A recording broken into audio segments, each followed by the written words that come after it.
더 신앙 고백서 보도록 하겠습니다.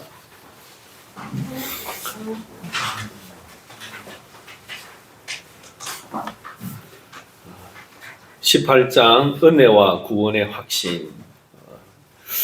이번 주 읽을 성경은 이사야 63장에서 에레미야 23장이고 암송선구 히브리서 6장 9절 같이 읽겠습니다. 사랑하는 자들아 우리가 이같이 말하라. 너희에게는 이보다 더 좋은 것 곧 구원에 속한 것이 있음을 확신하노라. 이랑 위선자들과 거듭나지 못한 사람들은 자신들이 하나님의 은혜 안에 있고 이미 구원받았다고 착각하며 거짓된 소망과 육적인 자만심으로 스스로를 헛되이 속일 수 있습니다. 그러나 그런 소망은 결국 사라지고 말 것입니다. 반면에 주 예수님을 참되게 믿고 그분을 진심으로 사랑하며 하나님 앞에서 선한 양심을 따라 살고자 힘쓰는 사람들은 이 세상에 사는 동안에도 자신이 은혜의 상태 안에 있다는 사실을 확신할 수 있습니다. 그들은 하나님의 영광을 소망하며 기뻐할 수 있고 이 소망은 결코 그들을 부끄럽게 하지 않을 것입니다. 마태복음 7장에 보면 나더러 주여 주여 하는 자마다 천국에 들어갈 자가 아니라 다 아버지의 뜻대로 행하는 자가 간다고 했죠. 그렇죠? 그날에 많은 사람이 와서 우리가 주의 이름으로 선지자 노릇하고 귀신도 쫓아내지 않았습니까? 라고 하지만 주님은 나는 너희를 결코 알지 못한다 라고 하고 있죠. 이것은 이제 유대인들이 자기들이 하나님을 믿고 말씀을 가르친다고 하지만 그렇죠?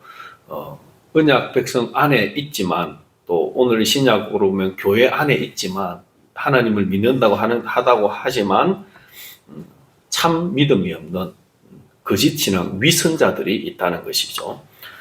그런 사람은 정말 큰 확신이 없습니다. 그러나 구원받은 사람은 하나님의 성령이 주시는 내 안에 구원의 확신이 있는 것이죠. 그런 사람은 결코 흔들리지 않는 확신을 가지고 있기 때문에 신앙을 부인하지 않고 고난 가운데서도 믿음을 지키는 사람입니다. 이왕은 이 확신은 근거 없는 추측이나 막연한 자기 확신이 아닙니다.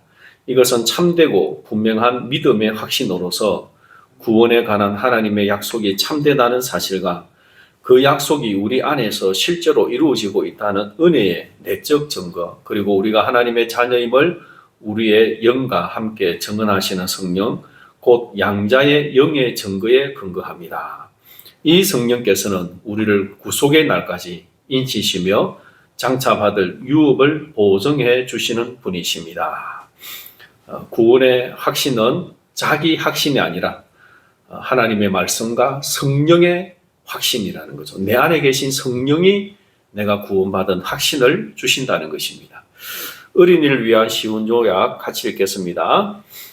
겉으로만 믿는 사람은 나는 괜찮아 하고 스스로를 속일 수 있어요.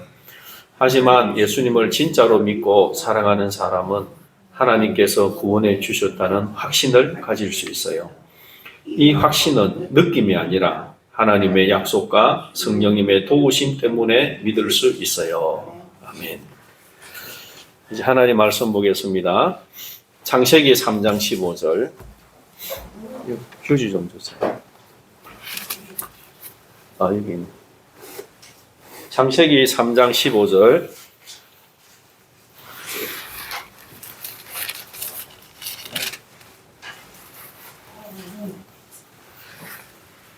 같이 읽겠습니다.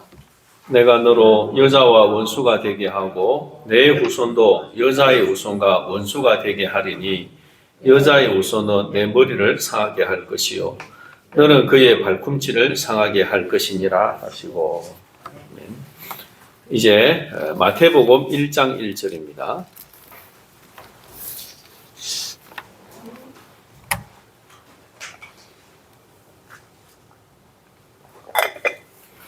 같이 읽겠습니다.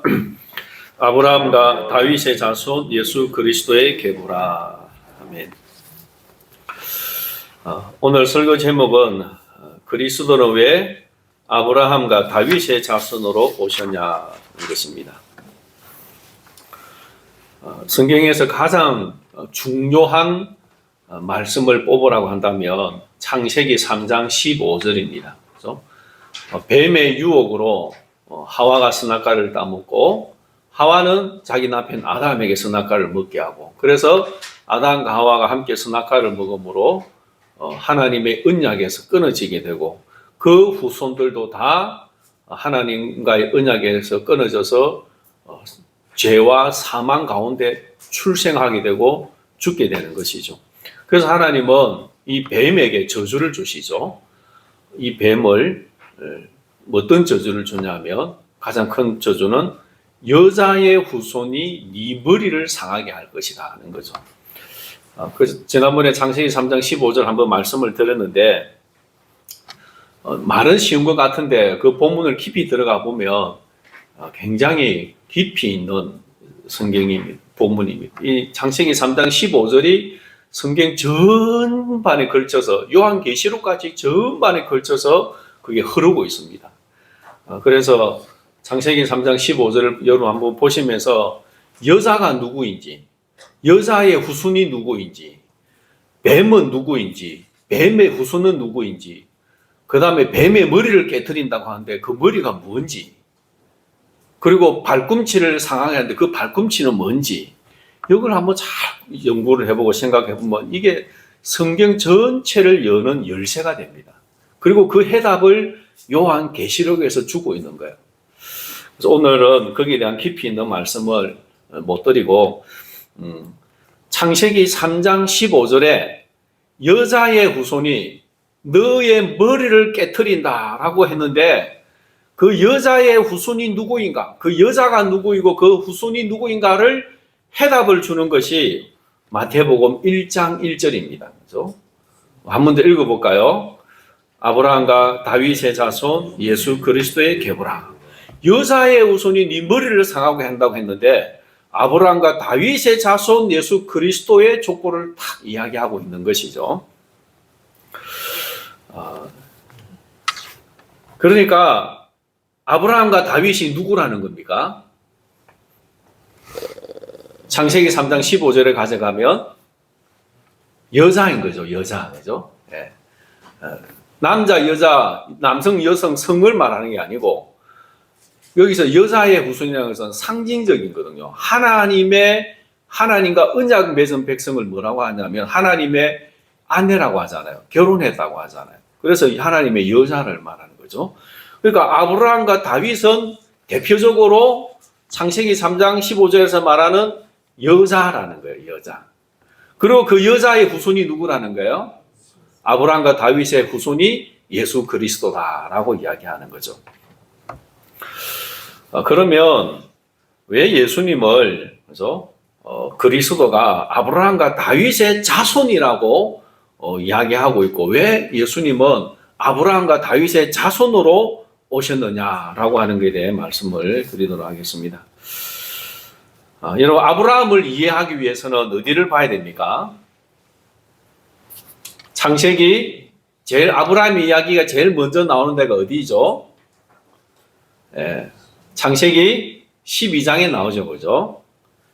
여러분 성경을 많이 읽으셔야 제 설교가 이해가 됩니다. 창세기 12장에서 하나님이 아브라함을 부르시는데, 하나님이 아브라함을 왜 부르시는지를 이해하기 위해서는 어디를 봐야 되냐면 그 앞에 장을 봐야 됩니다. 창세기 11장을 봐야 됩니다. 창세기 11장에는 무슨 이야기가 나옵니까? 바벨탑 사건이 나오죠. 그 바벨탑을 쌓는데 주도적인 역할을 한 사람이 누구냐면 니므롯이잖아요. 그죠?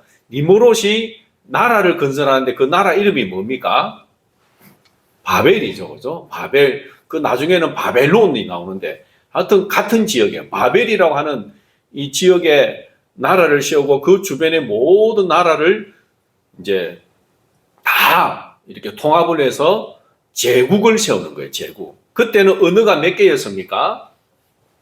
하나의 언어니까 말이 통하니까 다 제국이 되잖아요. 그죠? 힘이 있으면.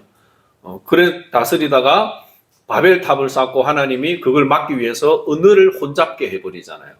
그래서 말이 통하는 사람끼리 모여 사는 게 뭐가 됩니까? 민족이 되고 나라가 되잖아요. 그죠? 말이 통하는 사람끼리. 그래서 말이 통하는 사람끼리 각각 모여서 나라를 이루고, 그때부터 이 세상에 여러 나라가 생기는데 창세기 11장에서는 몇 개의 나라를 이야기하고 있냐면 모두 70개의 나라를 이야기하고 있어요. 70.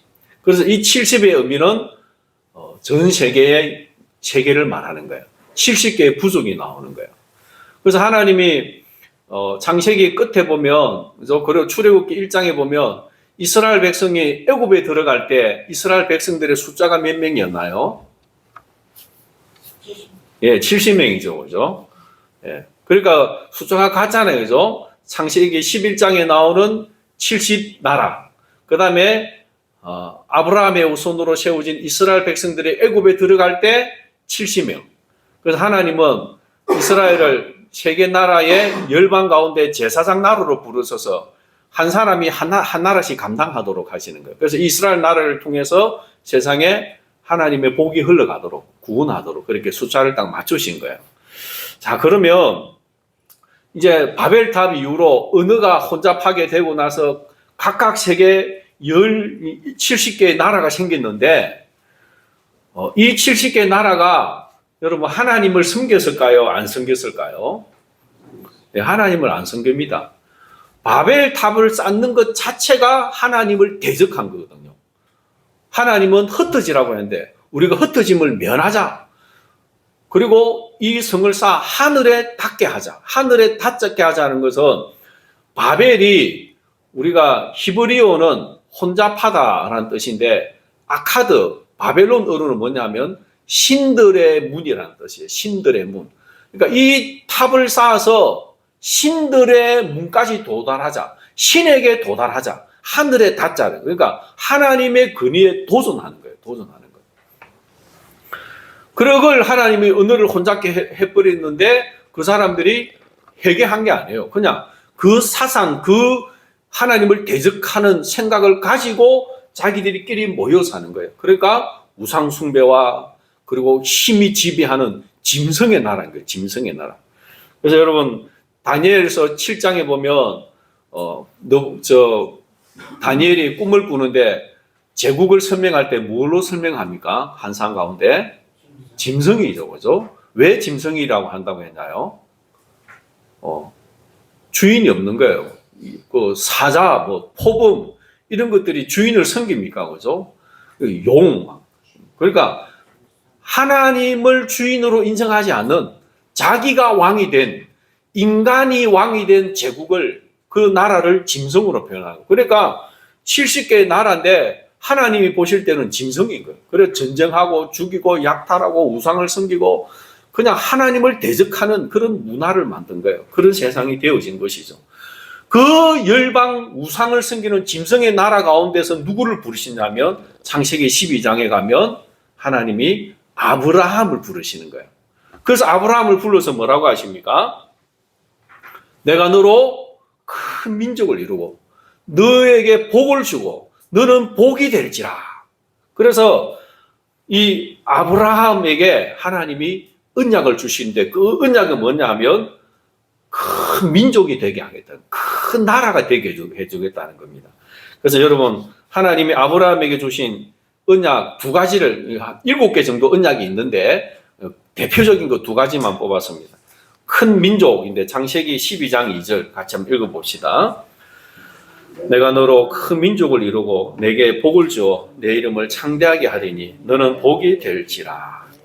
내가 너로 큰 민족을 이룬다는 것은 뭘 되게 한다는 거죠? 큰 나라를 세우겠다는 거예요. 이 나라를 통해서 하나님의 복이 이제 이 아브라함의 복이 이 나라가 복을 받고 이 나라를 통해서 세상이 복을 받게 하는 거죠. 그 다음에 내시로 말미암아 천하 만민이 복을 받는다. 창세기 22장 18절 읽읍시다. 또 내시로 말미암아 천하 만민이 복을 받으리니 이는 네가 나의 말을 준행하였음이니라 하셨다 하니라. 내시로 말미암아. 내시가 누구죠? 내는 아브라함이에요. 그죠? 아브라함, 네 씨로 말미암아 천하 만민이 복을 받게 될 게다고 했죠. 자, 여러분 창세기 3장 15절하고 연관해 보세요. 여자의 후손이 네 머리를 상하게 할 것이다. 여자의 후손이 네 머리, 뱀의 머리. 이 뱀은 짐승이고 이 짐승은 세상 제국, 하나님을 대적하는 그런 세상 제국 권력, 그 머리를 깨트린다는 거죠. 그래서 아브라함에게 그 약속을 주고 있는 거예요. 창세기 3장의 15절에 그 약속이 아브라함을 통해 이루어지겠다고 하나님이 아브라함에게 지금 언약을 맺고 있는 거죠. 그래서 이 약속은 궁극적으로 예수 그리스도를 통해 성취되어집니다. 갈라디아서 3장 14절 읽읍시다. 이는 그리스도 예수 안에서 아브라함의 복이 이방인에게 미치게 하고 또 우리로 하여금 믿음으로 말미암아 성령의 약속을 받게 하려 함이라. 이는 그리스도 예수 안에서 아브라함의 복이 이방인에게 미치게 한대요. 하나님이 아브라함을 부르셔서 큰 민족을 이루어 가지고 아브라함이 복이 되어서 그 이스라엘 나라가 복이 되어서 그 이스라엘의 복이 온 70개 나라에 세상 열방 가운데 복이 되게 해 주시는데 그것이 누구를 통해 성취되냐면 예수 그리스도 안에서 성취된다는 것입니다. 그런데 그 복이 궁극적으로 뭘 말하냐면 성령을 받는 거예요. 믿음으로 성령을 받는 것. 여러분 성령을 받는 것은 뭐예요? 짐승이 성령을 받으면 거듭나게 되어서 하나님을 알고 사람의 마음을 가지고 하나님의 백성이 되는 거예요. 하나님의 백성이. 하나님도 없고 자기 욕심과 탐욕으로 찌든 짐승이 사람으로 변화되는 거예요. 하나님이 본래 만드신 하나님의 형상을 가진 존귀한 자로 변화되는 거예요. 그것이 바로 성령의 약속입니다. 오늘 우리의 마음에 하나님을 알고 사람을 사랑하고 또 하나님을 경외하는 마음이 있습니까? 그것은 우리가 성령을 받은 증거입니다. 짐승에서 뭐로 변화된 거예요? 사람으로 변화된 거예요. 짐승에서 사람으로 변화된 거예요. 길거리에 나가서 예수 안 믿는 사람 보고 당신 짐승이야 그러면 안 돼요. 영적으로 볼 때 그죠? 하나님도 없이 막 살아가는 그게 짐승이라는 거예요.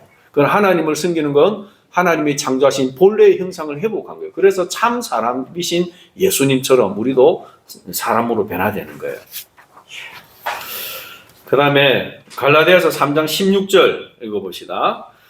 이 약속들은 아브라함과 그 자손에게 말씀하신 것인데 여럿을 가리켜 그 자손들이라 하지 아니하시고 오직 한 사람을 가리켜 내 자손이라 하셨으니 곧 그리스도라. 하나님이 아브라함에게 약속했잖아요. 네 씨로 말미암아 천하 만민이 복을 받을 것이라고 했는데 그 씨가 단수예요. 단수. 그 단수가 누구라는 거예요? 예수 그리스도.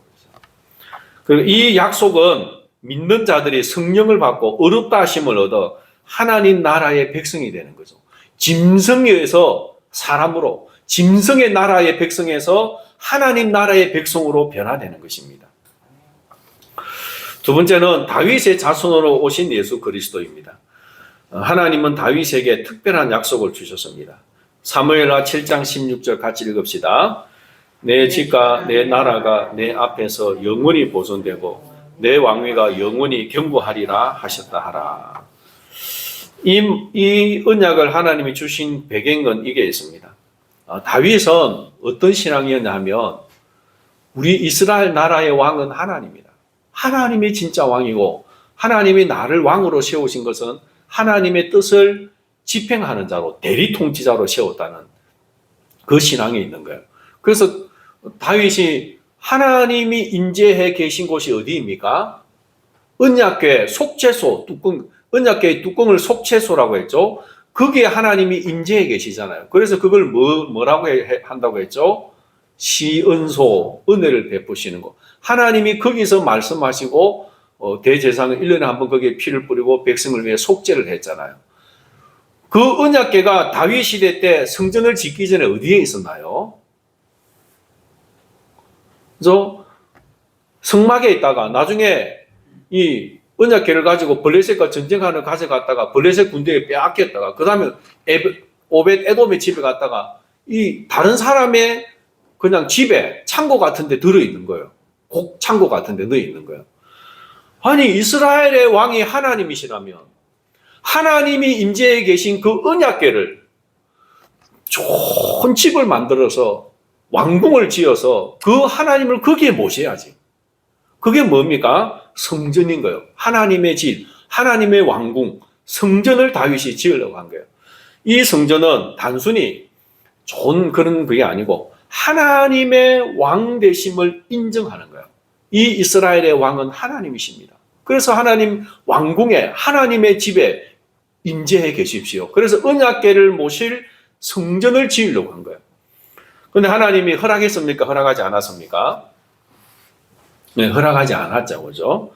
다윗 너는 사람을 많이 죽였다. 전쟁을 많이 했다는 거예요.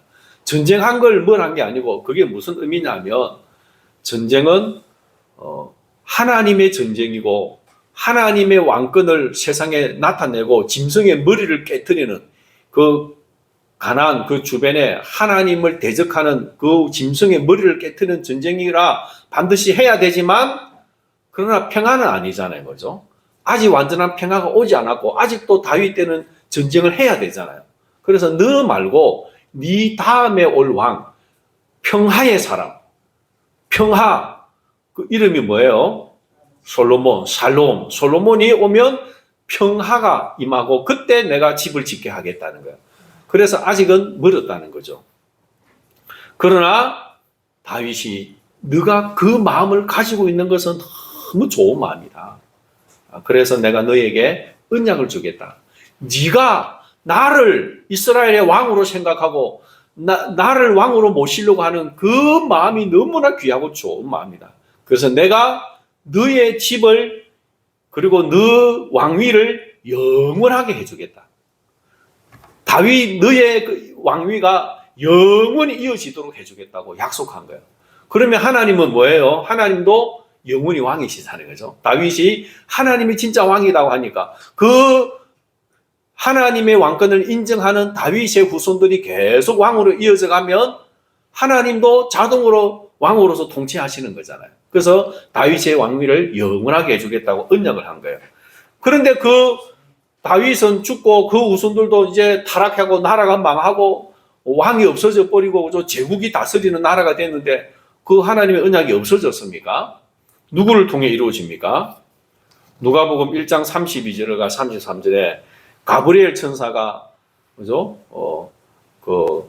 마리아에게 나타나서 너가 아이를 가질 것인데 그 아이가 어떤 아이인지라고 하면서 알려주는 말씀입니다. 한번 읽어봅시다. 주 하나님께서 그 조상 다윗의 왕위를 그에게 주시리니 그 나라가 무궁하리라. 주 하나님께서 그 조상 다윗의 왕위를 그에게, 그가 누구입니까? 마리아가 잉태하게 될 예수님이에요. 그 나라가 무궁하리라. 하나님이 다윗에게 약속하신 그 다윗의 왕위가 영원하리라고 했는데 그 왕위를 네가 잉태하게 될 아기에게 주겠다는 하나님이 주실 것이라는 거죠. 그래서 예수님이 다윗의 그 언약의 성취자로 오시게 되고 예수님은 영원한 왕으로 통치하실 것이라는 겁니다. 그래서 아브라함과 다윗의 자손이신 예수 그리스도이죠. 그래서 마태복음 1장의 족보는 예수 그리스도가 그들의 혈통적인 후손임을 증명합니다. 아브라함과 다윗의 자손 예수 그리스도라고 아브라함은 이삭을 낳고 이삭은 야곱을 낳고 야곱은 유다와 그 형제를 낳고 유다는 다말에게서 베레스와 세레를 낳고 베레스는 에서를 낳고 해가지고 쭉 누가 태어납니까? 나중에 예수님이 태어나. 그러니까 혈통이에요. 혈통. 혈통적으로 아브라함과 다윗의 혈통으로 오셨다는 거예요. 그래서 자손이 맞다는 거죠. 그러나 존재론적으로 그들보다 먼저 계셨던 분입니다. 요한복음 8장 56절에서 59절에 예수님의 존재에 대해서 설명을 하는데 우리 같이 한번 읽어봅시다. 너희 조상 아브라함은 나의 때 볼 것을 즐거워하다가 보고 기뻐하였느니라. 유대인들이 이르되 네가 아직 50세도 못 되었는데 아브라함을 보았느냐. 예수께서 이르시되 진실로 진실로 너희에게 이르노니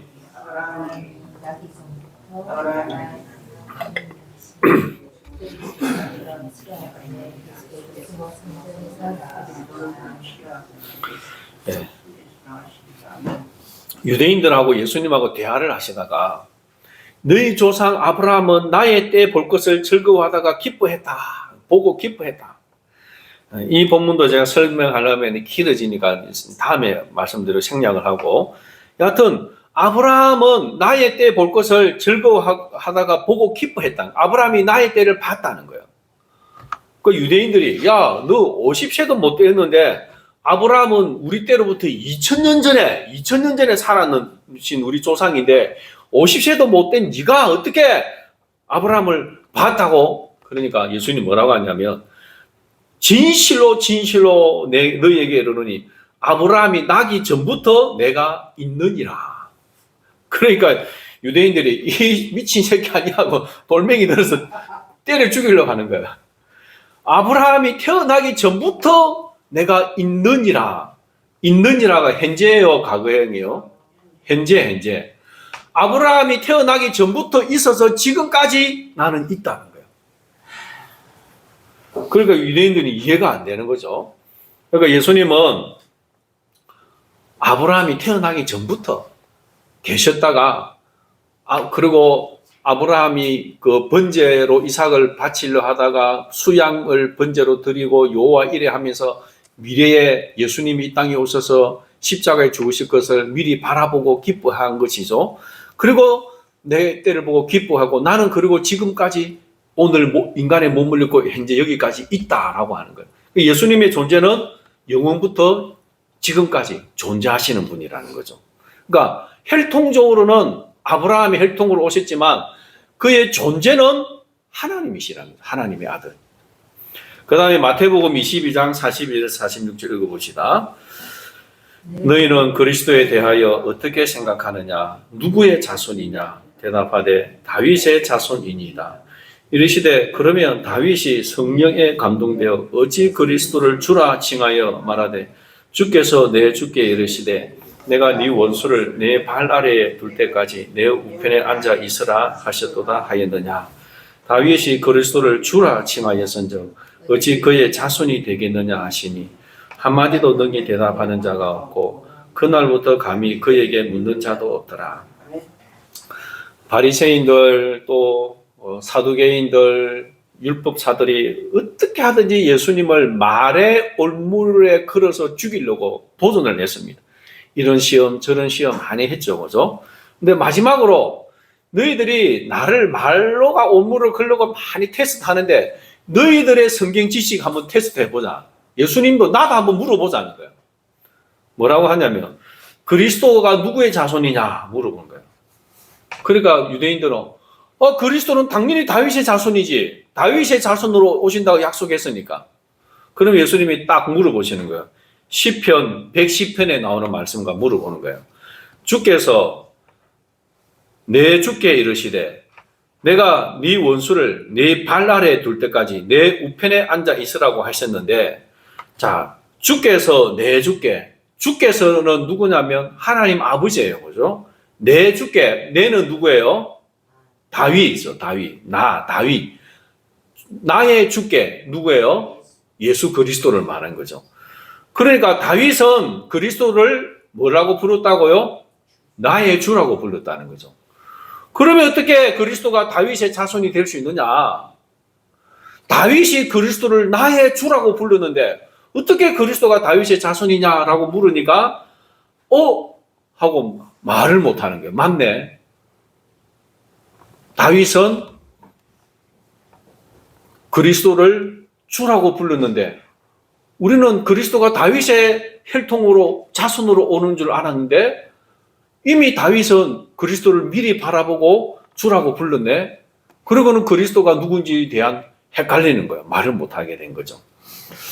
그러니까 예수 그리스도는 혈통적으로는 아브라함과 다윗의 자손이시죠. 그러나 존재론적으로는 그들보다 선재하셨던 하나님의 아들이십니다. 그런데 그들의 자손으로 오신 이유는 뭐냐면 하나님이 그들에게 주신 언약의 계승자가 되어 하나님이 그들에게 주신 그 언약을 성취하시기 위해서이죠. 하나님이 아브라함과 다윗에게 언약을 주셨잖아요. 그런데 그 언약의 성취는 그 언약의 계승자가 되어야 할 수 있잖아요. 그죠? 그 자손으로 와야 그 언약을 계승하는 거잖아요. 그죠? 아브라함의 언약이 이삭에게 계승되어지고 그 다음에 그 언약이 야곱에게 계승되어지잖아요. 그 언약, 그 자손으로 와야 그 언약을 계승을 하고 그리고 그 언약을 성취하시는 것이죠. 그래서 예수님은 아브라함과 다윗의 자손으로 오셔서 그들에게 주신 언약의 성취자가 되고, 그리고 궁극적으로 창세기 3장 15절에 여자의 후손으로 뱀의 머리를 깨트릴 자로 이 땅에 오신 것입니다. 그래서 여러분, 이 뱀은 뭐라고 했습니까? 그리스도의 원수이죠. 그리고 머리라고 하는 것은 우두머리인데 바로 세상 권력, 하나님을 대적하는 정치 권력을 말하는 거예요. 그리고 그 배후에 있는 영들을 말하는 거예요. 요한계시록에 보니까 용이 짐승에게 권력을 주잖아요. 그죠? 이 세상에 하나님을 대적하는 정치 권력은 그냥 튀어나오는 게 아니에요. 용이, 사탄이 권력을 주어서 교회를 박해하고 하나님을 대적하게 하는 그런 정치를 하게 되는 것입니다. 그래서 주님은 그 짐승의 머리를 깨뜨린다는 거죠. 그래서 하나님을, 예수 그리스도의 왕 되심을 인정하는 이 나라, 이 세상을 만드는 게 하나님의 복이 흘러가는 것이고, 그리고 그리스도의 나라, 하나님의 나라가 이루어지는 것입니다. 그래서 우리가 주기도문 할 때 나라가 임하시오며, 나라가 임하시오며 하잖아요. 그 나라가 무엇이냐면 그리스도의 왕 되심을 인정하는 걸 말하는 겁니다. 내가 왕이 아니고 그리스도가 나의 왕이십니다 라고 인정하는 게 하나님의 나라는 겁니다.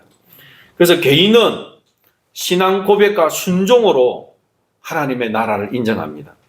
여러분, 예수 그리스도를 여러분의 머리로 인정하십니까? 그리고 그 명령에 순종하십니까? 예. 그런데 이게 있어요. 신앙 고백과 순종에는 이게 차이가 있습니다. 내가 마음으로 진짜 믿기는 믿고 고백은 하는데 순종은 못 따라가는 거예요. 순종은 신앙이 없다고 잘못된 게 아니고 진짜 믿기는 믿는데 순종이 100%못 가고 한 50%, 또 40%, 60% 이렇게 가는 거예요. 그러면 여러분 어떤 일이 일어날까요? 그리스도께서 우리를 어떻게 하실까요? 그냥 그대로 내버려 두실까요? 아니면 100%의 순종으로 우리를 끌어올려 주실까요? 네, 끌어올려 주십니다. 100% 순종될 때까지 우리를 이끌어 주시는 거예요. 그걸 뭐라고 합니까? 성도의 견인이라고 하죠. 하나님의 징계고, 지난주에 말씀했죠. 일시적인 하나님의 심판이 임하는 거예요. 그래서 저도 모태신앙으로 오래 이렇게 또 교회에서 오래 있었잖아요. 그래서 이렇게 내 자신을 보고 주변에 많은 사람들을 봐도, 야, 그래, 맞다. 우리가 100% 순종 못하면 하나님은 우리를 100%의 순종으로 이끌어가기 위해서 끊임없이 연단하고 징계도 하고 채찍으로 때리시는구나. 그걸 깨달습니다. 여러분에게 고난이 있습니까? 여러분이 꼭 죄를 지어서 고난 받는 것보다도 여러분의 순종이 100% 되기까지 주님은 고난을 주시는 거예요. 그래서 고난 받는 것이 저주가 아니고 뭐예요? 예, 하나님의 은혜입니다. 고난도 하나님의 은혜인 거예요. 나를 100%의 순종으로 끌어올리기 위한 하나님의 사랑의 징계인 것이죠. 그래서 고난 받는다고 낙심하거나 슬퍼하는 것이 아니고 오히려 뭐 하라는 거예요? 회개하라, 열심을 내라는 거예요. 열심을. 아, 하나님이 나를 100%의 순종으로 끌어올리시려고 이렇게 나를 고난을 주시는구나. 그래서 여러분 각자가 내가 하나님의 말씀에 온전하게 순종하지 못하는 게 뭔가를 돌아보고 회개하고 그 순종의 자리로 나아가려고 해야 됩니다. 빌립보서 3장 18절에 보면 많은 사람들이 그리스도의 원수로 행하는, 내가 눈물로 지금도 간구하는데 많은 사람들이 그리스도의 원수로 행한다. 빌립보 교회 성도를 향해서 많은 사람이 그리스도의 원수로 행한대. 원수가 뭐냐면 예수 그리스도의 왕권을 인정하지 않는 거예요. 입으로는 내가 예수님 믿습니다, 예수님이 나의 왕이라고 하면서 실제로는 그리스도의 법에 온전히 순종하지 않고 내 배가 신인 거예요. 내 배가, 내 욕심. 입으로는 주님의 영광을 위한다고 하지만 속으로는 내 이권을 챙기고 있는 거예요. 구원 못 받는다는 게 아니고 순종의 자리로 아직 못 나아가고 있는 거죠. 그러면 주님은 뱀의 머리를 깨트리는 거예요. 우리의 그 욕심을 깨트리고 우리 자아를 깨트리고 우리 머리 아직도 살아꿈틀거리는 내 머리를 깨트리는 거예요. 완전히 내 자아가 죽으실 때까지 주님은 깨트리십니다. 오늘도 제가 다 여러분의 사정을 모르지만 그러나 겉으로 보면 알잖아요. 그죠? 나름대로 고난과 어려움들이 있습니다. 그러나 낙심하지 마시기 바랍니다. 하나님이 여러분을 사랑하셔서 또 저도 그렇고 우리를 사랑하셔서 온전한 순종으로 이끌어가기 위해서 아직도 살아 꿈틀거리는 우리의 머리를 깨트리는 거예요. 그 다음에 국가는 하나님이 개인에게 주신 천국권을 보호하는 정치를 할 때 하나님의 나라가 임하는 것입니다. 제가 성경을 보고 또 그 교회사 역사책을 보고 깨달은 게 뭐냐면 참 놀라운 걸 깨달았는데요. 하나님의 나라는 세상 나라와 떨어져서 별개로 존재하는 게 아니라는 거예요. 하나님의 나라는 세상 나라 속에 임한다는 거예요. 그냥 죽어서 천국 가는 그게 하나님의 나라가 아니고, 물론 죽어서 우리가 궁극적으로 하나님의 나라 가지만 하나님의 나라는 이 땅에서 이 세상 나라 속에서 임한다는 것입니다. 그래서요, 전쟁의 이 세상 역사를 보면 전쟁의 역사잖아요. 전쟁이 우연히 일어나는 게 아니에요. 하나님의 왕권을 세우기 위해서 전쟁이 일어나는 거예요. 이스라엘이 하나님의 왕권을 인정하지 않고 우상을 섬길 때 어떻게 합니까? 세상 나라를 들어서 이스라엘을 공격시키잖아요. 그 세상 나라도 하나님의 왕권을 인정하지 않으니까 어떻게 합니까? 또 다른 나라를 들어서 치서 부수뜨리는 거예요. 이것이 세상 역사입니다. 그리고 지금도 하나님의 왕권을 인정하지 않고 공개적으로 도전하는 세상 나라들이 많이 있죠. 공산주의 나라나 이슬람 나라나 많이 있죠. 그렇죠? 끊임없이 고통과 전쟁과 지진과 그리고 재앙이 임하는 것은요, 주님이 그걸 부서뜨리고 계시는 과정인 줄 믿습니다. 그래서 우리도 우리 나라를 위해서 기도해야 됩니다. 하나님이 우리 개인에게 주신 천국권이 뭡니까? 자유입니다. 신앙의 자유, 우리의 생명입니다. 그리고 우리의 자유 재산, 하나님이 주신 재산들 가지고 행복을 추구하며 하나님을 섬기며 예배하고 복음을 전하고 선교하고 살아갈 수 있는 하나님이 우리에게 주신 이 천국권을 국가는 보호해 주는 거예요. 그것이 그리스도의 왕권을 인정하는 나라가 되는 거예요. 그것이 이 온 세상에 그런 나라가 될 때 하나님의 나라가 이 온 세상에 임하고 그리고 천국으로 이어지는 것이죠. 주님은 오늘도 그 일을 위해서 일하고 계십니다. 요한계시록 11장 15절 같이 한번 읽고 마치겠습니다. 일곱째 천사가 나팔을 불매 하늘에 큰 음성들이 나서 이르되 세상 나라가 우리 주와 그의 그리스도의 나라가 되어 그가 세세토록 왕노로 다시리로다 하니. 아멘. 왜 이 나팔 재앙이 임합니까? 왜 이 땅에 재앙이 임합니까? 아직도 이 세상 나라가 그리스도의 왕권을 인정하지 않기 때문입니다. 그래서 모든 세상 나라가 그리스도의 왕권을 인정하기까지 재앙은 임하고 궁극적으로 우리 주와 그의 그리스도가, 그죠? 이 세상 나라가 다 그의 나라가 되어서 그가 세세토록 왕노로 하게 되실 것입니다. 주님이 우리의 왕이십니다. 하나님이 온 열방 가운데 왕이십니다. 그리스도의 왕권을 인정하고 100% 그리스도의 왕권을 인정하고 순종하고 따라가는 하나님의 백성들 되시기를 바랍니다. 찬송가 63장입니다.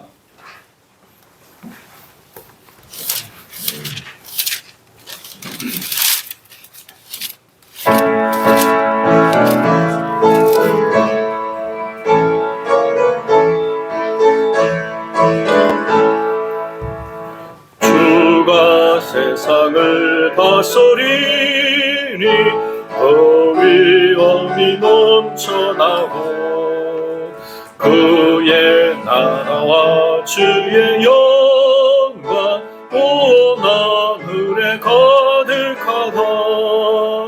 저 흉악한 마귀의 무리 다 멸망케 하시는 주 이 찬양을 주께 드리니 큰 영광을 받으소서. 주가 권능에 근멍의 손으로서 이 세상을 창조하니 그의 놀라운 창조 솜씨 만 백성이 경탄하네. 저 하늘의 별들도 모두 주 영광을 나타내요.